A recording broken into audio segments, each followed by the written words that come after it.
we'll bring up another acronym, well, it's way more than a 3-letter acronym with them. What's in it for me?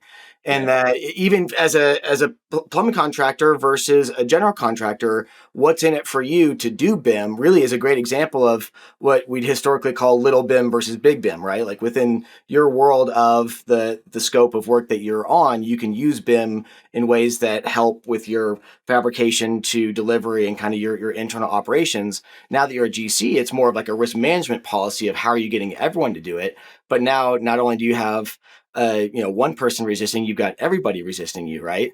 And so I think, like other than just saying you have to do this, what are the other ways you get them to understand why they should care to do it? We do it by those presentations that I spoke of. You know what it is? You don't know what you don't know, right? Mm-hmm. So when you have subcontractors or mechanical contractors that aren't using the technology, it's not necessarily that they're against it. They don't understand the benefits. They don't understand the why, right? Like what you're talking about. So somebody like me that has the perspective now, it's an even more unique perspective because I've gone from, the guy in the field to the mechanical guy to the general contractor side. So I understand where it benefits everybody, how it benefits the general contractor and how it benefits the mechanical contractor. So when we go and we meet with these mechanical contractors, you start to see their eyes open up a little bit and their face go from that stone look to that, I'm alive look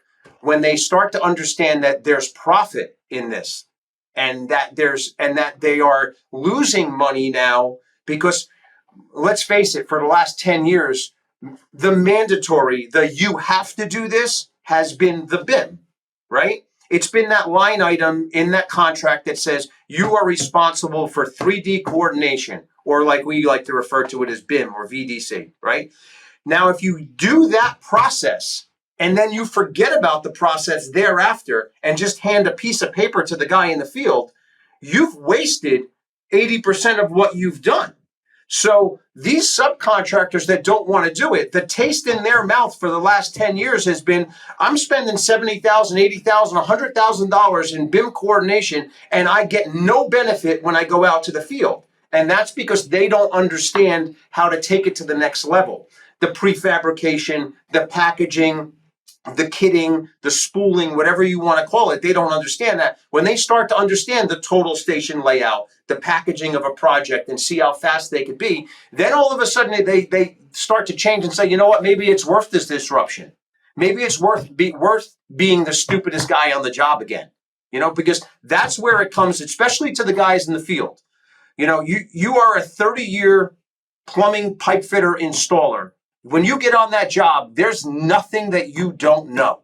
You know everything about that project and nothing coming your way is going to be a hardship for you because you get it. Now, as soon as you put technology in your hand, you no longer know everything about the job. As a matter of fact, the 19-year-old kid probably knows more about your job than you do at that time. That's a tough pill to swallow.